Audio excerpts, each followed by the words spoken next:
Hello મિત્રો, આજે છે લાભ પાંચમ, દિવાળી પછીનો 5મો દિવસ એટલે કે લાભ પાંચમ. અને આ છે અમારું ગોડાઉન, પ્લાયવુડનું વર્કશોપ.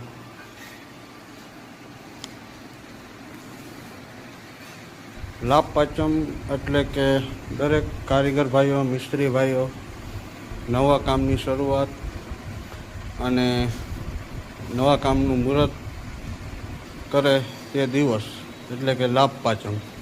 લાભ પાંચમના દિવસે કોઈ પણ કામનું મુહૂર્ત જોવાતું નથી. બધા જ મુહૂર્તો સારા જ હોય છે. તો આજે અમે પણ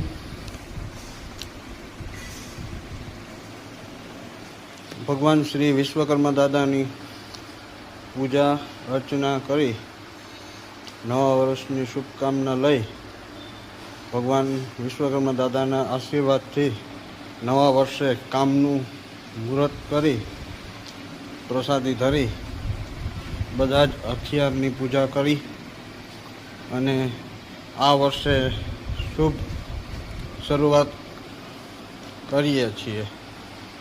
દર વર્ષની જેમ આ વર્ષે પણ ભગવાન વિશ્વકર્મા દાદાની પૂજા કરી અને આશીર્વાદ લઈને કામની શરૂઆત કરશું. તો મિત્રો, તમે પણ લાભ પાંચમના દિવસે શરૂઆત કરો છો, મુહૂર્ત કરો છો. ભગવાન જે કંઈ દેવી દેવતાને તમે માનતા હોય તેની પૂજા કરી અને કામની શુભ શરૂઆત કરો છો કે નહીં તે કમેન્ટમાં જરૂર મને કહેજો. અને મારો વિડીયો આ જોઈને લાઈક કરજો, કમેન્ટ કરજો અને મારી ચેનલને સબસ્ક્રાઈબ કરજો. જય વિશ્વકર્મા દાદા.